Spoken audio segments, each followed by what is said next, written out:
Subscribe our YouTube channel and watch our videos. الحمد لله نحمده ونستعينه ونستغفره ونؤمن به ونتوكل عليه ونعوذ بالله من شرور أنفسنا ومن سيئات أعمالنا من يهده الله فلا مضل له ومن يضلله فلا هادي له ونشهد أن لا إله إلا الله وحده لا شريك له ونشهد أن سيدنا وسندنا وحبيبنا وشفيعنا ومولانا محمدا عبده ورسوله صلى الله تعالى عليه وعلى آله وأصحابه وبارك وسلم تسليما كثيرا أما بعد فأعوذ بالله من الشيطان الرجيم بسم الله الرحمن الرحيم وأذن في الناس بالحج يأتوك رجالا وعلى كل ضامر يأتين من كل فج عميق ليشهدوا منافع لهم ويذكروا اسم الله في أيام معلومات على ما رزقهم من بهيمة الأنعام آمنت بالله صدق الله مولانا العظيم وصدق رسوله النبي الكريم ونحن على ذلك من الشاهدين والشاكرين والحمد لله رب العالمين. میرے محترم بزرگوں اور دوستوں اور میرے غیور نوجوانوں، میں نے آپ حضرات کے سامنے خطبے میں ایک آیت تلاوت کی. اس آیت میں اللہ تبارک و تعالی ارشاد فرماتے ہیں، اور لوگوں کو حج کے لیے پکارو، وہ تمہارے پاس ہر دور دراز مقام سے پیدل اور اونٹوں پر سوار ہو کر آئیں تاکہ وہ منافع دیکھیں جو یہاں ان کے لیے رکھے گئے ہیں، اور چند مقررہ دنوں میں ان جانوروں پر اللہ کا نام لیں جو اللہ نے انہیں بخشے ہیں، خود بھی کھائیں اور تنگ دست محتاج کو بھی کھلائیں. میرے محترم بزرگوں اور دوستوں، حضرت ابراہیم علیہ نبینا وعلیہ السلام نے جب خانہ کعبہ کی تعمیر مکمل کر لی تو اللہ تعالیٰ نے ان کو یہ حکم دیا کہ وہ اس گھر کا طواف کرنے کے لیے، وہ اس گھر کا حج کرنے کے لیے لوگوں کو پکارے. حضرت ابراہیم علیہ نبینا علیہ السلام نے پہاڑی پر چڑھ کر لوگوں کو حج کے لیے پکارا. اللہ نے ان کی پکار کو نیک روحوں تک پہنچا دیا، اللہ نے ان کی آواز کو نیک روحوں تک پہنچا دیا. اس کے بعد سے خانہ کعبہ میں حج و طواف کا سلسلہ شروع ہو گیا جو آج تک جاری و ساری ہے، اور انشاءاللہ العزیز قیامت تک اسی طرح جاری و ساری رہے گا. آج حج کا سفر آسان ہے. چند گھنٹوں میں ہوائی جہاز دنیا کے کسی بھی حصے سے حاجیوں کو مکہ مکرمہ تک پہنچا دیتے ہیں. مگر پچھلے دنوں میں جب تیز رفتار سواریاں ایجاد نہیں ہوئی تھی تو انسان یا تو پیدل سفر کرتا تھا یا جانوروں کی سواری کر کے مکہ مکرمہ تک پہنچتا تھا. یہ مشقت بھرا سفر دراصل حضرت ابراہیم علیہ نبینا علیہ السلام کی اس مشقت کو یاد دلاتا ہے جو انہوں نے عراق سے ہجرت کر کے مکہ مکرمہ تک پہنچنے میں اٹھائی تھی، اور اس کا مقصد صرف ایک اللہ کی عبادت کرنا اور اس کے گھر کو آباد کرنا تھا، جس کا ذکر سورہ ابراہیم میں موجود ہے.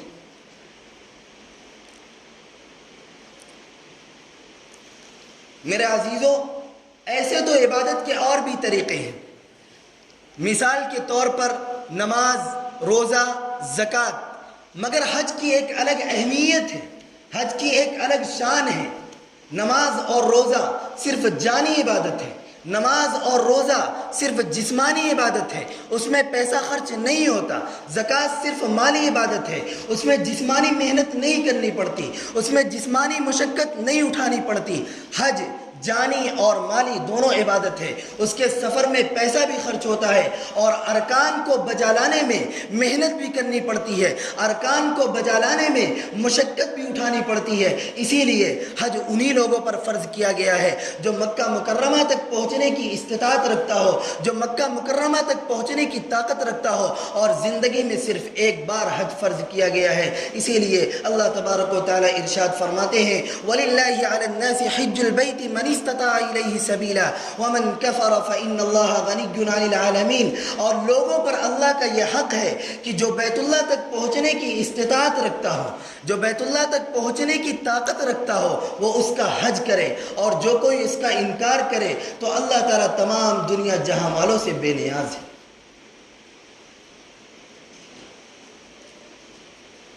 میرے محترم بزرگوں اور دوستوں، بہت سے لوگ ایسے ہیں جن کو دولت اور جوانی اللہ نے دی ہے، بہت سے مسلمان ایسے ہیں جن کو دولت اور جوانی اللہ نے دی ہے، مگر وہ فریضہ حج کو ٹالتے رہتے ہیں، بڑھاپے میں حج کو جاتے ہیں، اس وقت حج کے ارکان ان سے صحیح طریقے سے ادا نہیں ہوتے. حج بلا شبہ اپنی گھریلو ذمہ داریوں سے فراغت چاہتا ہے، مگر زندگی کا کیا بھروسہ؟ جب مالی وسائل اور فرصت نصیب ہوں تو ہر مسلمان کو حج کا فریضہ انجام دینا چاہیے، کیونکہ حج ایک ایسی عبادت ہے اور ایک ایسی نعمت ہے، ایک ایسی نیکی ہے جس کا کوئی بدل نہیں، اور ایسی اخلاقی تربیت ہے جس کی کوئی مثال نہیں. حاجی اپنے حج سے جہاں روحانی لذت حاصل کرتا ہے وہاں اخلاقی تربیت بھی حاصل کرتا ہے، کیونکہ اسے یہ حکم دیا گیا ہے فَمَنْ فَرَضَ فِيهِنَّ الْحَجَّ فَلَا رَفَثَ وَلَا فُسُوقَ وَلَا جِدَالَ فِي الْحَجِّ. جس نے ایام حج میں فریضہ حج کو انجام دیا وہ حج میں بے حیائی، برائی، لڑائی جھگڑا نہ کرے.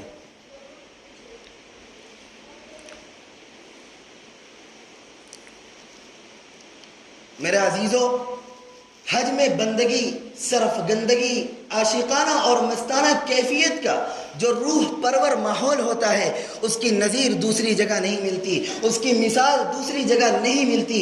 احرام کے نام پر 2 کھلی چادریں پہننا، کعبہ کے گرد دیوانہ وار چکر لگانا، لبیک اللہم لبیک کی صدا لگانا، صفا اور مروہ کے درمیان دوڑنا، عرفات کے کھلے میدان میں دن گزارنا، مزدلفہ کی وادیوں میں رات گزارنا، شیطان لعین کو کنکر مارنا، اللہ کے نام پر قربانی دینا، سر کا بال منڈانا، پھر طواف کرنا اور کثرت سے ذکر و تلاوت کا اہتمام کرنا، یہ ایسے مناسک ہیں جن کا تعلق صرف عمل کرنے سے ہے. جن بندوں نے حج کیا ہے وہ اللہ کی عطا کردہ اس لذت سے بے خودی واقف ہیں. اسی لیے تو اللہ کے حبیب صلی اللہ علیہ وسلم فرماتے ہیں العمرۃ الی العمرہ کفارۃ لما بینہما والحج المبرور له جزاء الا الجنہ. ایک عمرہ دوسرے عمرہ تک کے درمیانی وقفے میں ہونے والے گناہوں کا کفارہ ہے، اور حج مبرور کا کوئی بدلہ نہیں سوائے جنت کے.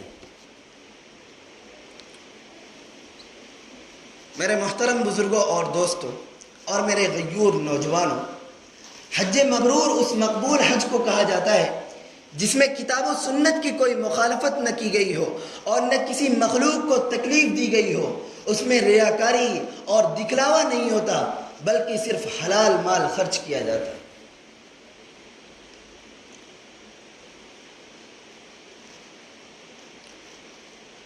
حج میں قربانی کے جو دن ہیں یعنی 10ویں، 11ویں اور 12ویں ذی الحجہ، ان دنوں میں ایک طرف تو ہمیں اور آپ کو قربانی کرنے کا حکم دیا گیا اور دوسری طرف کثرت سے ذکر کرنے کا حکم دیا گیا ہے. ان دونوں حکموں کو بجا لانے میں، ان دونوں حکموں کو کرنے میں پوری دنیا کے مسلمان شریک ہیں. اس عبادت کے لیے حج کی شرط نہیں ہے، یعنی حج کے سارے ارکان و مناسک تو مکہ مکرمہ میں انجام پاتے ہیں، مگر قربانی اور ایام تشریق کا تلبیہ دنیا کے دوسرے علاقوں میں بھی انجام پاتا ہے. اور یہی 2 اعمال ایسے ہیں جن کی وجہ سے حج کے عمل میں سارے مسلمان جزوی طور پر شریک ہو جاتے ہیں.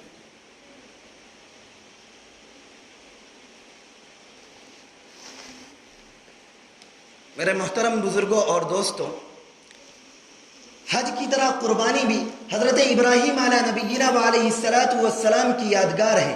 اللہ نے خواب میں ان کو دکھایا کہ وہ اپنے بیٹے کو ذبح کر رہے ہیں. حضرت ابراہیم نے حضرت اسماعیل سے خواب بیان کر کے ان کی مرضی معلوم کی. فرما بردار بیٹے نے حکم کے آگے سر جھکا دیا. باپ نے بیٹے کو لٹا کر گردن پر چھری چلانے کا ارادہ کیا تو رحمت الہی نے یہ کہتے ہوئے حضرت ابراہیم کا ہاتھ تھام لیا کہ تم نے خواب پورا کر دیا، امتحان ختم ہو گیا. مقصد آزمائش تھی، حضرت اسماعیل کی شہادت نہیں تھی، اور ان کی جگہ میڑا ذبح کرنے کا حکم دیا. یہی سنت ابراہیمی آج تک مسلمانوں کے دینی ذوق و جذبہ کی رہنمائی کر رہی ہے. اللہ تعالیٰ قربانی کا یہ پس منظر بیان کرنے کے بعد کہتا ہے، اللہ تعالیٰ قربانی کا یہ بیک گراؤنڈ بیان کرنے کے بعد کہتا ہے فَلَمَّا أَسْلَمَ وَتَلَّهُ لِلْجَبِينِ وَنَادَيْنَاهُ أَن يَا إِبْرَاهِيمُ قَدْ صَدَّقْتَ الرُّؤْيَا إِنَّا كَذَلِكَ نَجْزِي الْمُحْسِنِينَ إِنَّ هَذَا لَهُوَ الْبَلَاءُ الْمُبِينُ وَفَدَيْنَاهُ بِذِبْحٍ عَظِيمٍ وَتَرَكْنَا عَلَيْهِ فِي الْآخِرِينَ سَلَامٌ عَلَى إِبْرَاهِيمَ۔ جب ان دونوں نے سر تسلیم خم کر دیا اور ابراہیم نے بیٹے کو ماتھے کے بل گرا دیا اور ہم نے آواز دی کہ اے ابراہیم تم نے خواب سچ کر دکھایا، تم نے خواب پورا کر دیا، ہم نیکی کرنے والے کو ایسے ہی جزا دیا کرتے ہیں، ایسے ہی بدلہ دیا کرتے ہیں۔ یہ ایک کھلی آزمائش تھی اور ہم نے ایک بڑی قربانی فدیے میں دے کر حضرت اسماعیل کو چھڑا لیا، سلام ہو ابراہیم پر۔ میرے محترم بزرگوں اور دوستوں اور میرے غیور نوجوانوں، قربانی تقرب الہی کی ایک علامت ہے، قربانی اللہ سے قریب ہونے کی ایک علامت ہے، جس میں مومن یہ ظاہر کرتا ہے کہ وہ اللہ کے آگے سر جھکانے اور اس کے حکم پر نفس کو قربان کرنے کے لیے تیار ہے۔ جب تک دل میں خشیت نہ ہو، جب تک دل میں ڈر نہ ہو، جب تک دل میں اللہ کا خوف نہ ہو اور اللہ کی مرضی پر اپنا سب کچھ قربان کرنے کا جذبہ نہ ہو، اللہ کی مرضی پر اپنا سب کچھ نچاور کرنے کا جذبہ نہ ہو، اس وقت تک قربانی قبول نہیں ہو سکتی۔ رسم تو ادا ہو سکتی ہے مگر سنت ابراہیمی ادا نہیں ہو سکتی۔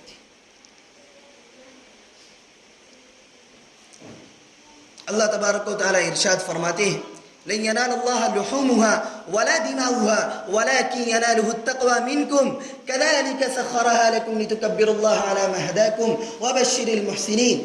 جانور کا گوشت اور اس کا خون اللہ کو نہیں پہنچتا مگر اسے تمہارا تقوی پہنچتا ہے۔ اس نے ان جانوروں کو تمہارے لیے اس طرح مسخر کیا تاکہ تم اس کی بخشی ہوئی ہدایت پر اللہ کی تکبیر کرو، اللہ کی بڑائی بیان کرو اور اے نبی نیکوکاروں کو خوشخبری سناؤ۔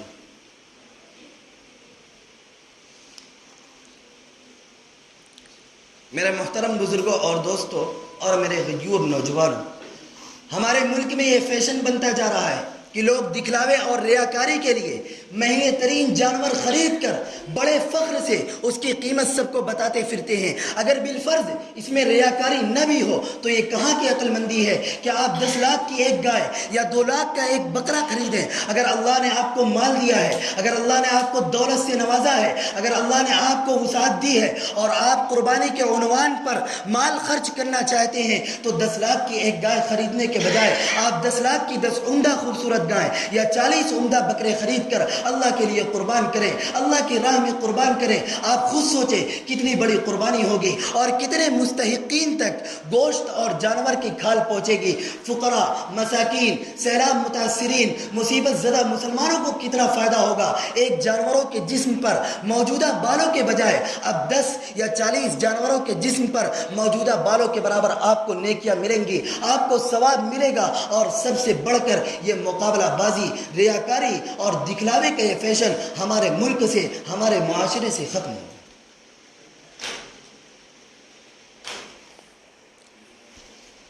میرے محترم بزرگوں اور دوستوں اور میرے غیور نوجوانوں، قربانی کرنے والا پہلے نماز عید الاضحیٰ ادا کرے، اس کے بعد پھر قربانی کرے، یہی سنت رسول ہے۔